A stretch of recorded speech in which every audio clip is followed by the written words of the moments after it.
What's up, guys, and welcome back to the #1 podcast run by students. That's what I'm gonna say. I can't say #1 podcast in the world. That line's been taken by Logan Paul. But what's up, guys, and welcome back to the Illest podcast. Today we got on my friend Tyler. Yo, Rubane. It's been a minute, my guy. It has. We haven't talked in a minute. Well, we talked a little before the episode started, but we actually haven't sat down and talked. But it's interesting. But Jason, you don't know Tyler at all, so this is kind of like... Yeah, so you guys get to learn about him, I get to learn about him. Very interesting character here, so... It's one thing I am going to say, I have it written down in my notes here. It's every time I meet Tyler, he's doing something new. He's in a new type of creative field. He's doing something where I'm just like, how do you even have the time for that? So, like, I want to kind of get into that, how as a fifth-year architect student, and if you know anything about architect students, especially here at Marywood, they're busy. They're pulling all-nighters. They're, like... getting 2 nights of sleep in a week. Like my roommate, he was talking about how he's gonna get probably like 2 or 3 nights of sleep at best, and he's gonna pull a bunch of all-nighters for this like crit that you guys got coming. But how do you do it? I mean, to balancing it out between being a student athlete, man, it's a lot of hours. Like our fall is pretty mellow, I would say. Yeah. I got a couple practices here and there, but I mean, when I first came in my first and second year, like. Let's even start from the beginning, man. When I was in high school, I went to a secondary school to learn a trade, and I came to Marywood's website and just randomly clicked the first major, and the first major is architecture on the list. With an A. So I literally with an A. That would be #1. I literally came in, just had no idea what I was doing, just freelance, and I fell in love with it ever since. I mean, the first 2 years they're a grind. I mean, you see all the hammocks you walk inside of our building. They're hanging everywhere. Maybe if I could get a picture, we could put it up. There's hammocks everywhere on the first years and the second years bays. They call them bays. That's how they're set up. There's hammocks everywhere. Some of these kids are like, they do work for a couple hours and they go, yo, I'm gonna take like a 30-minute nap, and they instead of like going to their rooms, which a lot of first years all they have to do is walk out it's a 5-minute walk, but they're like, no, that's 5 minutes I'm wasting. I'm gonna go to sleep right here, or they sleep at their desks. Every minute counts there. Every minute counts. Time management, dude. I'm had so many all-nighters my first year, second year even too. I've slept on a couple of those hammocks before. I mean, they're comfy when you're 14, 15 hours deep into whatever you're working on. But like when you get in like your third and fourth year, you get to go to Italy, which is really nice. Some of my best friends are over there in Italy right now, so I get to see all the pictures that they're doing. Sadly, Italy was COVID year, so we kind of got the blank slate for that. But going on like with architecture with our new project this year, we're working with the Girl Scouts, man, and we're starting this project actually gonna be built. So throughout your years of architecture, none of your projects really get designed or built. They're kind of just in your imagination. So this is like the first like world experience that I've had, except for like internships that I get to apply at here at Marywood, and it's awesome. That's sick. What kind of project is it? Can you tell us about it? So we have like these pontoons, they're like floating houseboats. Right, so these Girl Scouts, they range from like 4, 6, all the way up to 16. Right, so this project supports the 16-year-olds. They're called the Mariners, and these houseboats were designed that they can sleep on the water. So there's going to be like a little deck, and you can walk onto these houseboats, and they'll be able to sleep. But not only will they be able to sleep, it needs to be educational as well. So they'll be able to do like water tests. They'll be able to do water samples. There's going to be tests they can do like solar and wind energy, and the house is going to be able to kind of move and bring kind of new technology, so you can take an iPad off the wall and be able to control the home systems right from that iPad. Dang, dude, so it's really ingenious. It's like top of the line technology, but still keeping that Girl Scout rustic kind of feel. Man, can I get one of those? Like, like I want one. Like, dude, like technology's coming such a long way. Like we're getting to a point where it's like you're gonna walk into a parking lot. You're like, where's my car? You press a button and it comes. Tesla actually does that. Mm-hmm. Yeah, with their app. It's not very well from the videos I've seen, but these videos were from a couple of years ago. So who knows? They might have improved that. But you're getting to a point in technology where it's just like it's hard to think of what you can't do. Yeah, we don't have flying cars yet, but possibly within the next 6 to 8 years we might. And I know this is a little weird because we have one camera instead of like multiple camera shots. We had a little bit of technical difficulties, and just like we did in episode 5, where just Yeah, everything. We're figuring it all out. Yeah, we're figuring it all ironing out. all We had the- some technical difficulties. I looked at Jason's face and he's like, It's been tough. I was Oh, dealing yeah. with Premiere. I was trying to go through and edit it, and the SD card just wouldn't work. And I think it's the SD card is the problem. Yeah. The file, Premiere kept freezing. I would try to force quit it in Task Manager, and Task Manager would say it's quit, but the screen would still be there. yeah, It was and the then most frustrating thing I've ever been through. yeah, and honestly. then Jason's like, all right, let me try to get these files to you. Nothing. Nothing. So unfortunately, it was an audio only. It was a 2-day endeavor trying to figure that out. It was tough. But speaking of files, Yeah. have you ever had any problems with files? You're a photographer, right? Yeah, so this is my second year doing photography classes. So we work with Premiere and even animations for architecture. So if you ever like Google or YouTube a video of architecture, usually the first minute or so is animated. That's all done by photographers, done by graphic designers. So we've done some animation projects in the past before. They're more for the learning experience. But I've seen so many people in architecture where they'll be right at the end of finishing something and just, their laptop takes a poop. And that's it. And then you got to restart. And it's like, I got a day left, and it's just starting from the beginning. So I just caught myself. No, because we had a meeting last night, and then you called me out saying no, yeah. No. And then I just said it, and I'm like, oh, never mind, I caught it. But no, yeah. It's good. You still said it after all that. Man. Yo, I don't know. I just can't stop myself. It's just something that happens. I'm sorry. No, yeah. I'll make it funny. But it's good to know that I'm not the only one going through that, because it is such a terrible feeling when you get so far in something, Yeah. and then it's gone. yeah, it's definitely a real struggle, man. I mean, file management, storage space. Like I've been through 3 laptops already of just storage. And having to rebuy storage and get externals and back it up. And they tell you to keep all your work from your first year. So I have flash drives of my first year's work, my second year's work, and at the end you probably have like 150-page portfolio, and you got to put that down to 7 pages, 8 pages. So keeping all that work, man. I literally woke up one day and I didn't know where my flash drives were, and I was like freaking out. I didn't know, I was crying because like all my work from 4 years has just been gone. And that's what architecture kind of is in the Yeah. real world, right? You have to show your portfolio and prove yourself. We're in a similar boat, actually.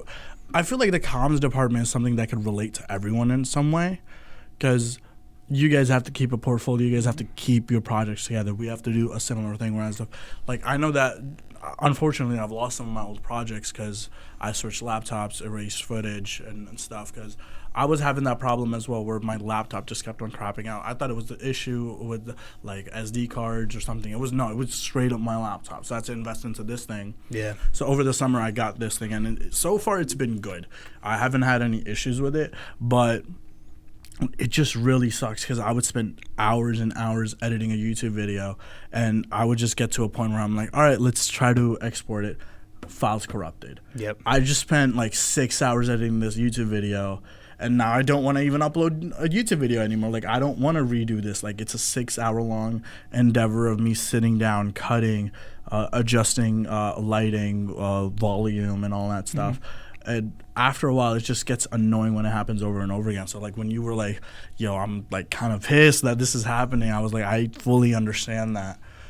But yeah, what I was trying to say with my point is, like, we have to keep, from our freshman year, from day one, it's like everything you make, keep a copy of it. Like, like one of the projects that Ernie has everyone doing in his, I think, is it editing class? Was it? Depends on the project.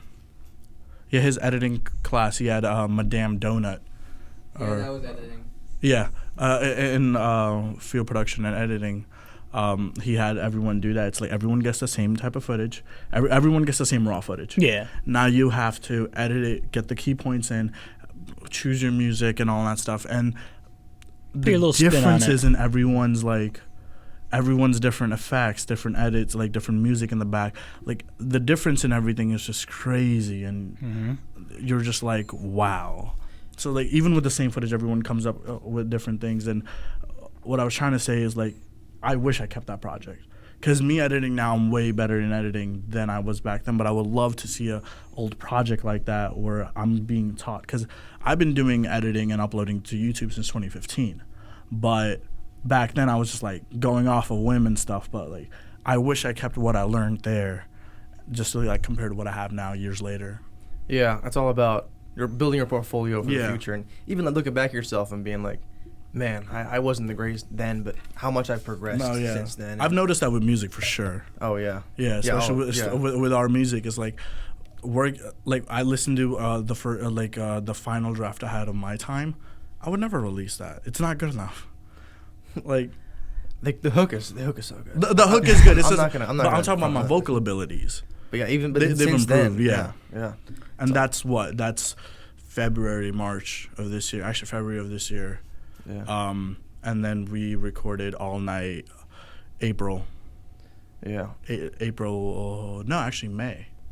Recorded all night in May. April, May. Yeah. Yeah, Would you say the 'cause- same thing happens with architecture, that you look back at your projects from your freshman and you're like, what was I doing? Yeah, man. I mean, it looks like a can of soup sometimes, and you have no idea Yeah. how you constructed it. One thing I like about architecture is you always start with a plain piece of paper. So everybody gets the same design idea. Yeah. It's like, hey, we're building in Philadelphia this year, and you get the same piece of land, you get the same little plot, and just the way that other people take projects Yeah. and bring their ideas is just the person next to you can have a whole different idea, and you're the person sitting right next to them the entire year, and they got a 20-story high rise and you have a community park. It's two way different drastic ideas. Yeah. So is that how they give you projects? They just say, here's your plot of land, build something? Yeah, so your first 4 and some-ish years, you get a plot of land, or they know what they're doing. They give you a script. You got to follow the script, and then there's a point to where you kind of get let off the leash, and you just go and you just bring whatever you love or whatever you're interested in, or things you've always wanted to maybe design.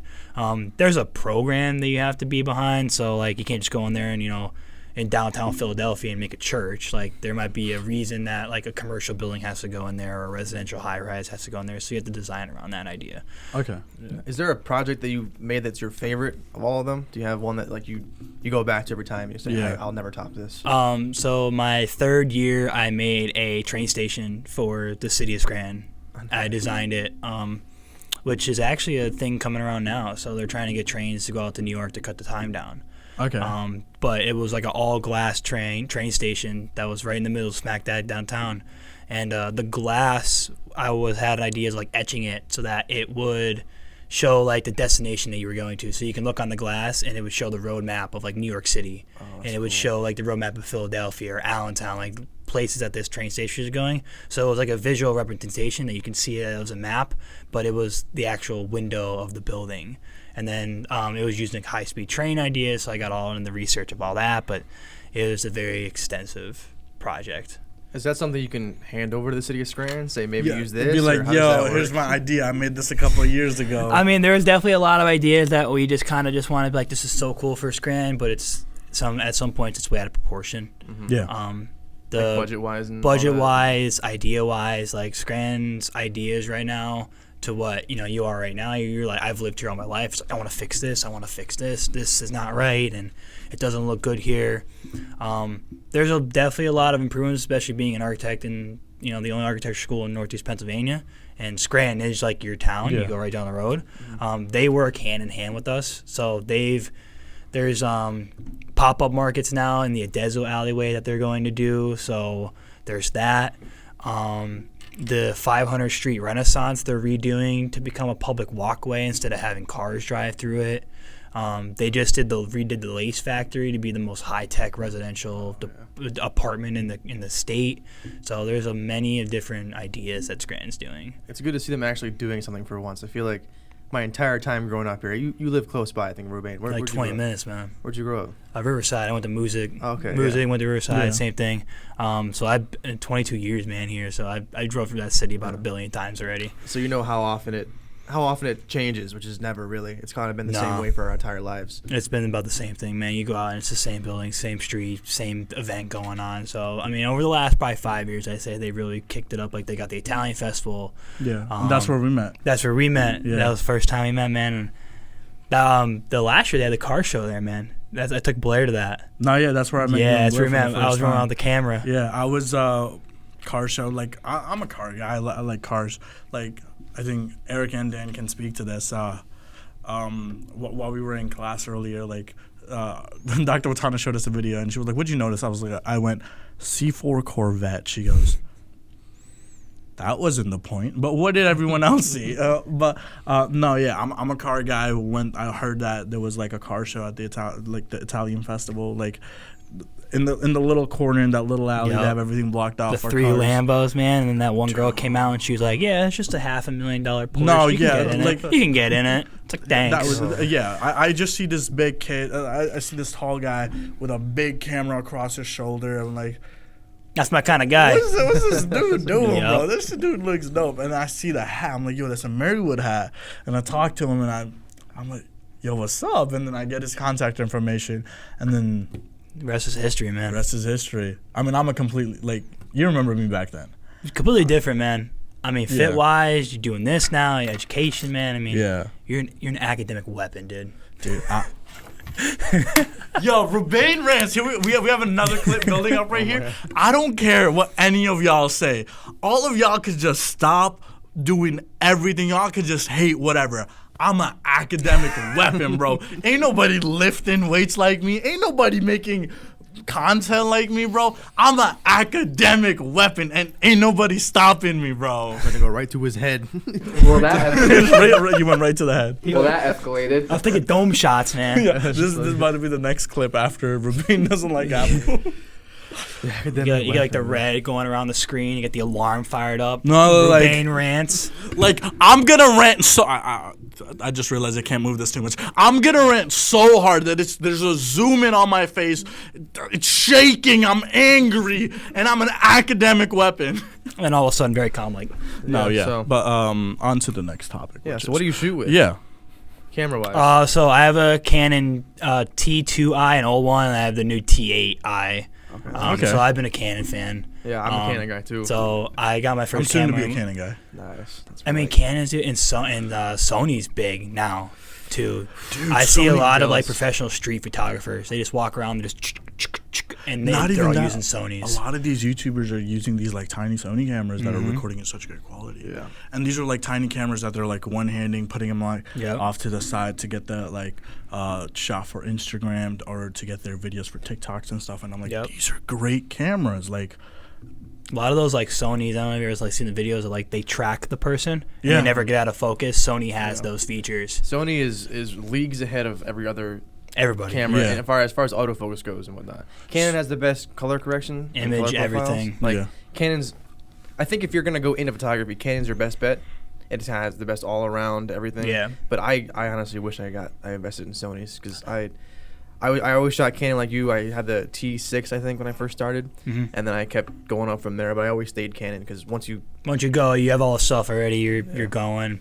I know for our photography class, one person has a Canon, and the rest have they have I've seen some old Nikons that people have.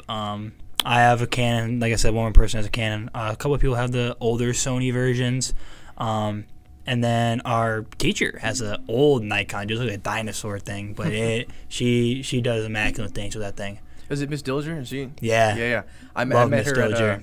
at I was down at King's shooting a track and field meet, and she was down there. We She was talked. there. Yeah. She does a lot of the sports around it. She loves the work that I keep bringing to class. I had a couple jobs, before architecture that was relying on photography. If you go on like the Instagram for montage, a couple of those pictures, they like you can send them in and they'll like highlight them. So Yeah. I've done that. But yeah, I mean, photography was like always like a second option for me. It was my backup plan. So when they had the opportunity to be like, hey, you can take photography classes and it still counts, I was on it. Why not? And even if it's not a backup option, it's at least a hobby that you can do. Oh Yeah. yeah. Because then you could design your buildings, and then you can take pictures of your buildings and have like high quality stuff, and say like, you can do both. Yeah. Kind of like a jack of all trades. I would say like photography and architecture are kind of the same person because you get this little box and you fill whatever you want, just like the piece of paper, and you draw whatever you want. And I always say like people that get into photography, you gotta really know what you want before you take the picture. Like if I'm going out and I want to get some landscape or I want to go out and get some lake photos, like I gotta have my brain mentally there. Like I'm going out in the wilderness, one time deal. I'm enjoy it, and whatever I capture is whatever I capture. And Yeah. just be in the moment. Yeah, that's a big thing too. Is you can plan ahead to a certain extent. You can prepare yourself, but you always have to be present there. Yep. You can't. Yeah. Yeah, and you can't dwell on things you miss either. Sometimes, like I'm a sports photographer, so very often I'll miss a shot. Yeah. But you gotta just keep moving forward. Yeah. You know. For me, it's like a lot of times it's like I do a lot of vlogs. I do Instagram posts, TikTok, and a lot of times I'll be like, dang, I wish I started recording like earlier today because this has turned out to be such a great day. And like that's one thing what I like about this the podcast format. It's like you're sitting down, you're having a raw conversation. And like we don't really insert that many cuts in here. We have one insert in every episode for our advertisement, but other than that, this is a raw podcast. Like nothing's being cut out or like. Yeah, there's some rules we have to follow because we're part of the university. Yeah. But like other than that, like everything's raw. These are like raw conversations that we would have, and I feel like a lot of people don't take the time to get to know others and have those intellectual conversations that build and create different projects. Like all this took was me asking Jason, Jason, are you down? He's like, yeah, I took a podcast class like in the college I used to go to. And then we got Dan in, and then now we have Eric in as well. And it's just like we're growing, and now we have a guest. Yeah. Building the team. We're building a dream team, as building I say. a dream team. It's like the Fab Five back here. But I always say like being a content creator in 2022, man, it's hard to get the attention of people, man, and to go out and something's got to be different every day. You get like the big YouTube stars like we were talking about earlier before we started. Yeah. With like Logan and Jake, like he just knows what he just knows. Yeah. And even like Mr. Beast now getting big, man. All these No challenges. one is bigger than him. No one's bigger than him. Yeah, But Mr. he's Beast always. crazy. Did you like remember the one he was on a podcast and he was talking about he got like his first advertisement, like advertiser, and they were like, oh, we're gonna give you $5,000, and he was like, give me 10 and I'll give it away.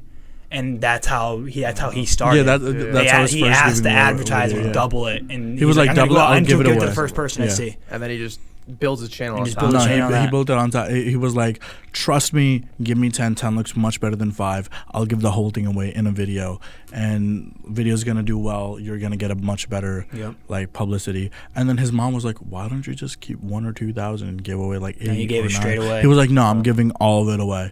He was like, giving away 10 is just gonna look much better. He knows how to market. Yeah, I think there's as far as big YouTubers go, I don't know if there's anybody who's as nice as Mr. Beast is. There might be something going on behind the scenes. There seems to always be, but he seems to be one of the most genuine people, for real. Like it's also a business in a way, because it's like he talked about one of the pizza videos that he did, where he got some guy to he ordered pizza, and the guy came in and he gave him a tip for like a couple of grand, I believe, and then the next day the dude showed up at his door again. And Mr. Beast was like, my first thought was like, dang it, he's back. He's probably going to ask for more money. I don't know what to do. He was not going to answer the door, but he ended up answering the door. And the guy didn't ask for more. He was just like, I'm so grateful for this. I was able to take my first day off in months. I hung out with my kids all day. We're going to go out and do this, and I'm able to do this because of you. And it's like, yeah, sure, but like, if he was the nicest guy ever, he would be like, oh, he's back. If he needs more money, I'll give it to him. But like, there's a human privacy side to him as well, where it's like, hey, this is my private time. That was for a shoot. Like he has said many times, he was like, I don't care about the money. He was like, I have a house. He's got a flowing, man. Yeah, especially all the videos that he makes and multiple channels. I mean, he's a thinker. You think about it. He's got channels in other languages. Other languages. They have voice artists. That has voice artists. Yeah, he hires voice artists. So he has Mr. Beast in Espanol, and for that they have voice artists. And it's like this one artist, he will voice every Mr. Beast, he will voice Jimmy for every video, and another guy would do Chandler for every video, and they hire a new artist when a new person gets introduced. So you can be more inclusive to everyone else. Yeah, and the same artist stays for all the videos. Wow. So that is Jimmy basically. Yeah, it's him and his 3 best friends, and that's how they started. Yeah, and they have all the different channels. They have Mr. Beast Plays. They have main Mr. Beast. Yeah. He just got like his first offer for the channel. It was $1 billion. Like it was $1 billion for the channel. He turned it down, and he was like, he was in another podcast, and he was like, if someone offered me like $5 billion, I definitely would have.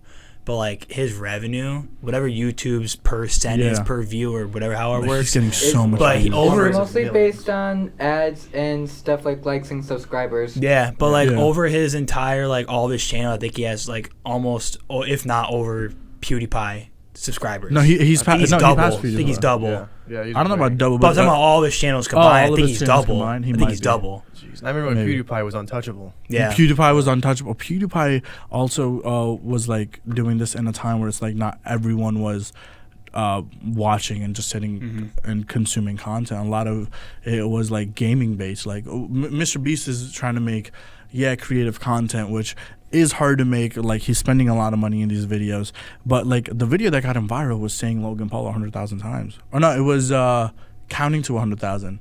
And he recently came out with this. He was like, I want to rewatch Naruto, but I don't want to just do it because like I'll get bored. I'll end up like not paying attention. What do I do where I could monetize me watching Naruto?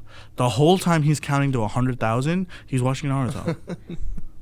It's just It's the like- weird things you it's figure out. genius. man. That was so weird. But even like Mr. Beast, he comes out like soon as like so even when Squid Game came out, as soon as Squid Game was just done filming, he put out the Squid Game episode. Yeah, he's on. Well, everything. he wasn't on it He's right on the away. hottest trends immediately. Well, as soon as he saw it, he reached out to Netflix and he was like, "Hey, I would like to do a Squid Games with you." Yep. Turned him down. They were like, "No, we're not doing it." And then he was just like, "You know what? I'm gonna do my own. I'm gonna start production." He spent like $5 million on it. I think he made the $5 million back too, just from the YouTube video. He spent 10 on the warehouse that he's in now, dude, and he made that back in like 2 videos. Yeah. He's like, my videos pay for my buildings. I'm like, No, but that's so not even the insane. merch. Like, and it's so you're putting so much into it. Yeah. Like, he has so much confidence he's gonna get it back. It's Because insane. let's say he spends like let's say he spends like $3 million on a video, right? Gains back $3 million in that video, but then let's say he's paying each of the voice artists for the other channels $10,000 to $20,000 per video. Let's say that Spanish video makes him $500,000. Or like even $1 million. Let's say it touches $1 million, like because we know the U.S. audience is the biggest audience. But let's say he makes some money in there, like he's getting a lot of money back from all these different like languages. big time. Yeah. Big time. And even when he, I remember like watching his first video, he did the hide and seek at like the NASCAR track. No, And yeah. it was like $500,000 or something like that. But he makes that back instantly when that video gets released. Yeah, It's just he knows like how to balance like how much he's giving out. He did also another one where it was the guy with the house with the 100 days inside the circle. No, yeah, I saw You that. saw yeah. that one too. Like had his family come in and everything, and then he cut the house in half towards the end, and then he like just $500,000 richer to sustain a little house Yeah. for 100 100 days. Yeah. And they provided him with food. They provided him, and he can walk out of the circle anytime he wants. And it's a good experience. And no matter what, Jimmy's making that money back. Yeah. Yep. But dang, we're gonna talk more about some things that Tyler does, such as baseball and a couple of other things. But that's gonna be right after this little advertisement. So enjoy. What's up? We're taking a little advertisement break to tell you about The Woodward. The Woodward is the on-campus publication for Merritt University, and I have to be careful to say publication. I always want to say newspaper, but they are entirely digital. Yeah, they used to be physical, but now they're all digital. They want to save the trees, save the turtles. Yeah, so now it's all online. It's on thewoodward.org. Check us out. I'm part of the staff. I'm a photographer there, but it's mostly writers that talk about Marywood events, but they also talk about things outside of Marywood. They talk about the community, the Scranton community as a whole. Talk about pop culture. They give reviews and opinions on movies and TV shows and such. And the great thing is that it's run by the students. Yeah, it's like the writers are students. The editor-in-chief is a student herself. Yeah, Ellen France, she's great, and she has the final say on what goes out and published to the website. Yeah, but it's like an actual, like, we're like in an actual company where you're working and you want to produce something. It has to be run by the editor-in-chief. And the amazing part is it's one of the students. There's a newsroom. We meet every week. We have a weekly budget. We talk about what stories we're going to be out. The photographers get a chance to talk about what kind of stories they want to do. There's good communication with the writers and photographers. If you want to be a part of it, you can contact Ellen France. Her email will be in the description. Or if you just want to read about it, thewoodward.org. Yeah, thank you. I feel like every episode that we've been doing is like the next episode's just better because we just know what to ask or what to get into. We keep improving, which is the point. Yeah. Yeah, it's always Especially with us and our dynamic, it's like I'm asking a question, you're just like, here's a follow up, and then I'm like, here's a follow up to that, and it's like we didn't do that at the start. It was like We couldn't have done it this time. yeah, we It couldn't got have. awkward and weird. No, I like that because I wanted to have guests in, like right away, and then you were like, no, let's wait, let's do a couple of boys only episodes, let's figure this out, and then a couple of weeks later we got Ernie on. And I feel like that was a good experience, and then like, getting all these people on is just better and better. The more people you bring in, man, you'll watch this channel just take off. I mean, that's the idea. That's the idea. That's the idea. I mean, especially you guys have, what, 2 more years here, right? I graduate in August. You're out soon? I have 3, technically. You're 3? Well, it depends on what I do. So, actually, let's just announce it on the podcast. Ooh. So, I found out after my advising meeting is that I have enough space for credits because I need to fill credits. I have enough space where I could do a minor or I could try a minor. If I don't really like it, I could use those credits and throw them towards a master's. Ooh. Yeah. They have a master's program here? It's for they have a master's in professional writing for comm majors. That's your nighttime alarm, man. Put me to sleep with that. I have like PTSD. I don't know why that went off. Or is that like the guy like, go, you got to go to the gym? You ever see that guy? No, that's not my gym alarm. What it said practice. I don't have any practice today. Oh, that's weird. What do I practice for? Rugby? Are you balling? Hopefully next semester. Why, dude? I'm in 8 freaking classes just so I can play rugby next season. So, dude, I've heard so many athletes trying to catch up with credits. Yeah, tell us about that. So you play baseball here. Yeah, so like my fall, I cram credits in. Like I've taken since my freshman year almost 21 18 credits my fall semester. Because in the spring semester, man, you want to get it as low as possible because we are traveling.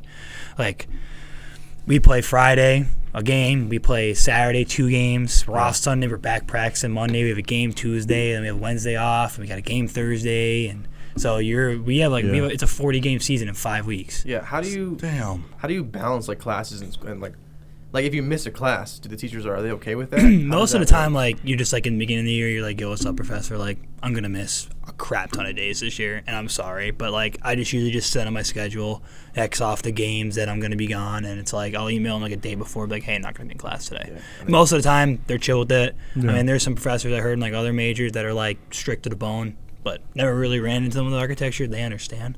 Yeah. But so many times, like, we've had kids bring their laptops writing papers, like 20 pagers, on the bus or in the van going down. Or I come back, you get home, it's 9 o'clock at night, you go right over to architecture, and you're there till 2 in the morning. And then you get home, you're still in your baseball gear, you got your jersey on, your pants on, you're just still working.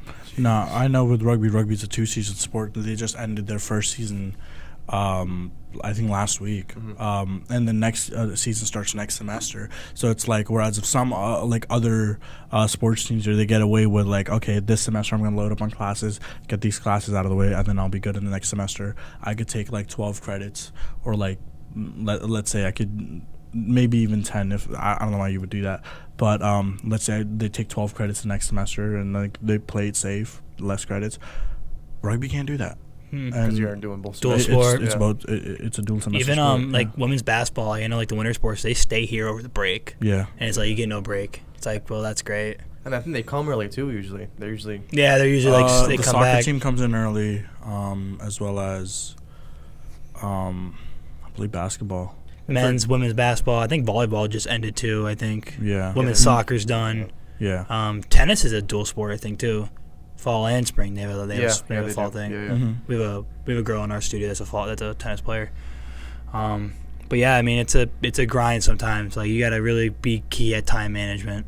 And for Division III sports too, you're not earning any money back doing it. You're just doing it for the love of the game. Doing it for the love of the game. I wish it was we were a D2 or a D1 because of the amount of work that athletes here put in, that I've seen them put in, and like the amount of just like I wish there was more of a reward. Like, the reason I want to do rugby is because like it's something that I had interest in when I was like very young. I watched it here and there, and then after that, I just fell off of it. I wanted to do it my freshman year, but I was just I was just so out of shape, and I was like, you know what? If I get into shape while I'm here in college, I'm gonna go for rugby. A year and a half later, I was like on this fitness journey I was doing it, and I was like, you know what, if I'm good, I'll do rugby next semester. I'm supposed to do rugby this semester. Didn't work out because I was 3 credits short. Like 3 credits, like that's not much, but like that just messed my whole thing up. So I had to overload on classes. I'm doing 8 classes now, and hopefully I pass all of them. So far it's looking decent. It's looking pretty good, except for one of them. It's because like I'm just getting low grades on the test. It's not even like I'm not studying or anything, just that I'm just bad with it. Some classes are just tough that way. Yeah. Yeah, some classes you're just like, we have 6 max maybe. There's one class every year you're just like, I'm gonna tank this. Like you already know from the beginning that that's a class you're not worrying about right now. I didn't think about so like what different classes are there for architecture? Because you have like one main project. Is that how that works? Yeah, so you have your one class which is 6 credits. It's 1 to 5 studio. Monday, Wednesday, Friday is studio. Is it 1 to 5? 1 to 5 Monday, Wednesday, Friday. Yeah. After your first year, it's Tuesday, Thursday on your first year, which is a breeze because you get Thursday night and you got 5 days until studio. Yeah, a lot of these like freshmen that I'm meeting that are like architect majors, it's like they're like, oh dude, I'm so slumped with work and like I don't have enough days to do. I'm like, wait till next year. Like next year you're gonna have 1 day to do work. You're in studio on Monday, you have Tuesday to do the work, you're in studio on Wednesday, you have Thursday to do work, and then you're in studio on Friday. Like right now you have the weekend to do it, and then you have 1 day in the middle. Sure, it's only one, but then again you have a whole weekend. I can never complain about my workload ever again. I'm talking to you guys about that. Yeah, I could not imagine. I mean, you come out, it's like your teacher be like, oh, here's 20 models you got to do, and they're the size of like your phone, but you got to do 20 of them. And each model might take like 2 hours. Yeah. So you're like, all right, 20 times 2, that's 40 hours. That's 2 days of your life just gone making models. That's a full-time job. No, 40 hours a week. Being like architect is one of the most time-consuming and one of the hardest majors on this campus. I have lived with some of the hardest majors here, pre-PA. I've known like in architecture, I know nutrition majors. I know I'm blanking right now. Business majors, aviation majors, like all these guys, and like the hardest major that I've found for like the amount of work you're putting in, the amount of time you're putting into it, is architecture. Mm-hmm. Like architecture kids do not have free time at all. No, like I work campus safety overnight. So I don't know if you've ever seen me, but you guys are in there every single day, every night. We call you guys multiple times to unlock unlock certain rooms because we need that. Fab lab, everything, even the computer lab. That too, and like even like trying to work too, trying to have a job too. You got to still pay for school. So what, you have a job, you work here, and you're playing baseball. Yeah, so it's like we get back in August. It's about a week. We have a couple meetings for the athletics. You have a couple meetings. You're like, hey, this is what the year's gonna look like so far. That big meeting at the start. The big meeting at the start. There's another one tonight. I don't know if I'm gonna go to it though. For you guys, for the fall. Yeah, but like I'm still don't know if I'm playing or not. I'd probably still show up. Like I gotta know if I'm like passing all these classes or not. Yeah, but we get back. It's like first week of September. We'll have a couple meetings and then it's go time. We get 15 practices and a competitive date, and we play 2 games, and then. But after the game to about finals is okay with architecture wise because you got everything kind of wrapped around what you're trying to do. And then I work in the wintertime. So like a regular day would be like I come here, I got some noon classes at Tuesday, Thursday, and I'm up at the mountain at 6 o'clock doing snowmaking, snowboard instructing. That's what I do. So I like teach kids. So then you come home, it's 9, 10 o'clock. You wake up and you got studio at at noon the next day. But like moving on from architecture, like snowboarding, that's expensive. Big time. How much do you think you're like an average person spending on their gear? I mean, let me put it into perspective first, right? So like I have a kind of an idea because I used to date a snowboard instructor, and like the whole family was like snowboard instructors. No, I'm kidding. Nah, I mean, how you doing? But no, it's a back in the day it wasn't an expensive sport. Like me growing up learning how to do it, it wasn't really that bad. It's just this year like the big companies, like there's 2 big companies. There's Vail and there's Epic. They just buy out resorts and just jack the prices up. So like it's not even like you can take your family out for the weekend and go enjoy yourself. You're like draining your bank account to go and like have some time with your family. But I'm gonna put it into perspective, just give you guys an idea. So. My first year snowboarding, we had 132 days on snow. That means we were open to close. It was 132 days straight. I was on snow 98 days out of 132. Wow. Each of those days I was on costs $100 for you to snowboard. Uh-huh. So I robbed them for $9,800. Oh yeah, because in 1 year, you're an instructor, but I maybe only make like $100 every 2 weeks because you don't get paid unless you're working full time. You get paid only when you teach. You only teach for 2 hours. And the rest of it's just free riding. Which is good in that sense. You get to You get the free, You'll so have it's a fun, benefit. whatever you Most want. of the time, you work there for Like, the free stuff. They're not Like, taking home the money. Nope. Like I know my ex. Like I hope she doesn't have a problem with me talking about it. And like, if you do, I don't know. Or with the Sorry. boys, it's fine. It's with the boys. It's for the pod. The I haven't talked boys, to her man. over It's the the years. I don't boys. care. But no, I know that her and her family they were instructors and like she would instruct every weekend. So like Friday, Saturday, Sunday, like those 2 days she would instruct and she told me she made pretty good money. Yeah. Maybe it's because of the area that was upstate New York. Like she told me she made pretty good money. And there's times that like full time I've seen people bring home almost $1,000 a paycheck just snowboarding. Wow. But if Yeah. you're a part time person, you're only there to free ski. Yeah. Like we have ski guys. Like our oldest people that ski are 67 years old. They're just there to free ski. Yeah. And then after so many years you work, you get some season passes they hand out to you. They're like, here's your contribution. All right, let's say like okay, getting a ticket to one of these places is $100 for a day, right? Mm-hmm. Let's say it's a beginner who wants to get into it. Gear, how much are we looking at? I mean, if you want to go lowest, and if you're buying stuff like eBay Marketplace, man, you could probably get on the mountain with $300, on you, in gear and snowboard and boots and bindings. But Still $300. my stuff, man, I'm probably before I even step out on the snow, I'm probably $3,000 deep Oof. in money. That's quite, and that's like $3,000 Yeah. about. Yeah. That's just like I don't buy the top of the line stuff because we don't get snow year round. Yeah. But that's like middle top of the line stuff. Yeah, so it's No. not even the best you can get. You're And then spending it's like- $3,000. Yeah. Yeah, and there's some people that like look forward to this. It's Oh my God, yeah. Like how like students look forward to the summer. Oh, I'm gonna go do this. I'm gonna go do that. Some people look forward to like just straight up snowboarding. They're like, Yep. I can't wait. I saved up $3,000. Like you saved up $3,000 for what? Like to buy equipment? I mean. $3,000 on a camera, I understand, but of course you that's spend, like you spend your money where you want it. yeah, but it's like you're spending money where you want to. Like that's my hobby. My hobby's like I wish like I had a $3,000 camera to play with right now in my hand. And some other people want to snowboard with it. Some other people want to golf with it. Like my girlfriend, she golfs. Mm-hmm. I don't know if she currently golfs. Does she? I don't remember. But no, like she's starting to get calluses in her hands again from working out with me because she got inspired by me and started working out.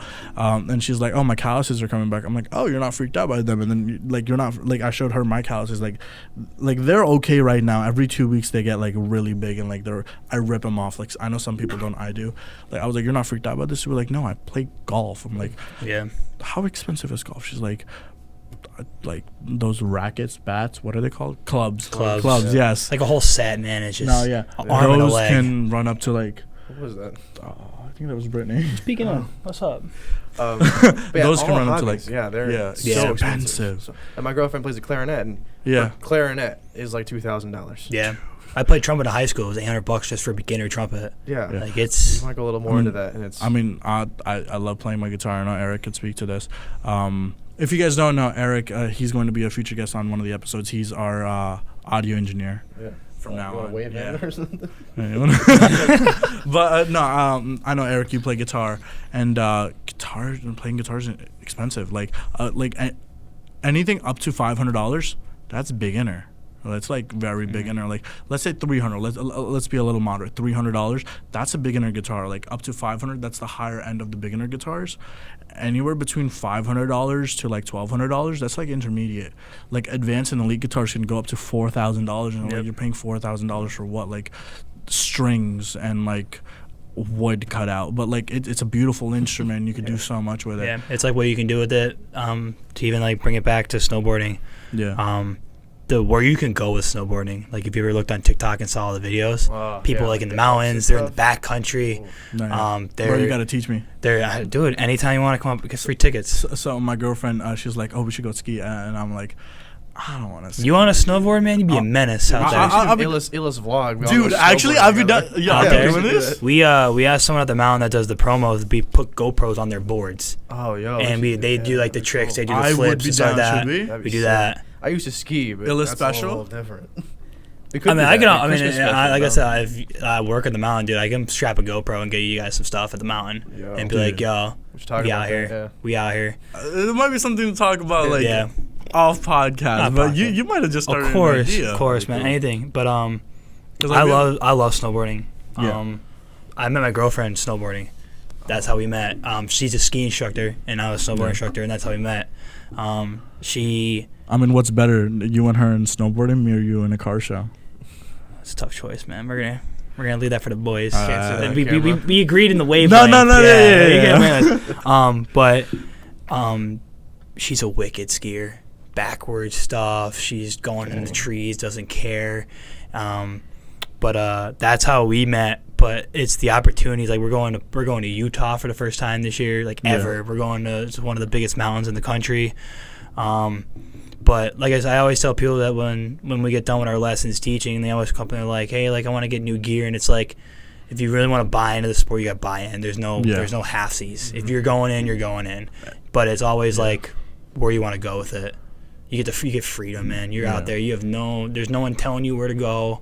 No one telling you what to do. It's just you pick a line, man. You want to go in the trees, you go in the trees. You want to go off some jumps, you go off some jumps. No, it's the same thing with like starting this podcast. Like we're lucky that we have a lot of this equipment. Like I'm lucky that Jason exists because like most of this equipment is Jason's. Like the mics are Jason's, the camera, the recording equipment is his. Like the stuff that's mine is like this table right here, and like thankful for this this room, this facility that we've been given by the university, and like they're so nice to like not kick us out of here. And they're like, you know what, because we made this setup, this is a traditional classroom that we made like this, and they're fine with it for the rest of the semester. And then hopefully next semester we could continue using this room and maybe turn this into a proper like Illest podcast room.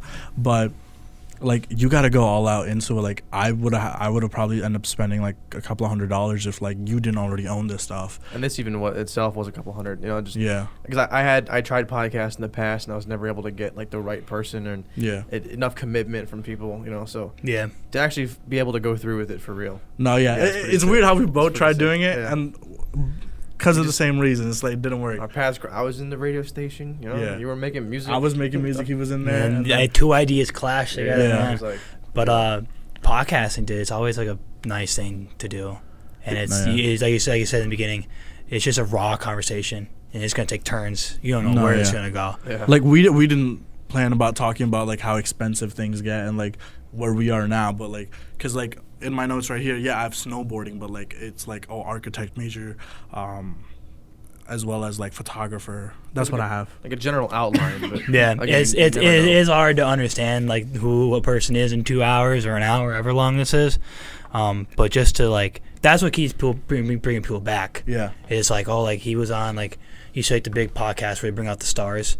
And like those people like they want to see what they like. They want to know what their life is. That's how people are. Yeah. And it's like. They come back for like a part 2. Someone's like they're right on it. They're waiting for the video to drop. Yeah, there's just like even like recording. It's like especially while having these guests on, where it's like I'm halfway through the episode and I'm like, this is so interesting. I would love to do episode 2 with this person. Even with Ernie, I feel like every episode we're gonna be like, all right, come back for another one. Love our because I would love to have you back here and like maybe go in depth into snowboarding and how you got into that. Because gotta let it simmer a little bit. Get a couple more people, let that simmer, and then it's like, oh, boom, he's back. We're reaching close to the end of our time limit, but like I would love to have you again back here and like to talk about how you got into. All the fields that you're in, like we touched on everything, like how you got into snowboarding, where you found your love for that, and where you think you want to like go with it. Do you want to go like professional or something? Because bodybuilding was something. Well, I started by losing weight, and then over the summer I got a love for bodybuilding that I do now, and like powerlifting, and I want to go professional at some point in the future. I mean, you got nothing to lose, man. I mean, with you and like music, like photography, even music, like. Professional, cool, not really, but it's just a hobby, But like photography started as a hobby and now it turned into like videography and cinema work and so good. No idea where it's gonna take you, man. No idea. Yeah, you just gotta let it go, let it flow, and you gotta let it blossom. And Dan's giving me the 2-minute marker, so we know it's time to end it. Thank you for coming on the episode. Of course, it was boys. Amazing. The thing, as soon as he heard about Illest podcast, he was on it. He was on it. He was on it. He was. I saw a picture of Rubane doing some type of finger thing, dude, and I was like, I knew he had something. You always got something going on, man. It's weird. I don't know how that happens. Nah, bro. I mean, you're freshman year, dude. Big time NAS guy right here. Used to show up. Don't even see him anymore, man. But I know he's doing something productive. I'm always so out busy. there, Always out there reaching out, doing something. You got Sister Mary's content information. That's enough. I mean, it's not Sister Mary. That's a sister, sneak but still. peek, man. Yeah. You gotta keep that on the hush hush. Yo, If they watch this far enough in the yeah, episode, if you they watch this deserve far something. sneak peek, we're gonna have the president of Marywood University on the podcast. We're sitting right here, That's man. I'm happening in a honored couple to of sit in weeks. the seat that she's gonna be sitting in. That is Sister Mary's seat where she's gonna be like, wouldn't that be interesting? And I mean, I'll throw it away right now. The dean of students for this school. What school do you know to where like the president of the school and dean of students are coming on students' podcast? Nowhere else, man. Nowhere else. Best student podcast. That's what we said. Yo, best student podcast, the illest podcast. You're not gonna get this anywhere else, baby. Thank you for tuning in. Check out Tyler's stuff in the description below. Check out our Instagram for the illest podcast and our personal YouTube channels and Instagrams as well. TikTok coming soon. We'll see you soon. Bye.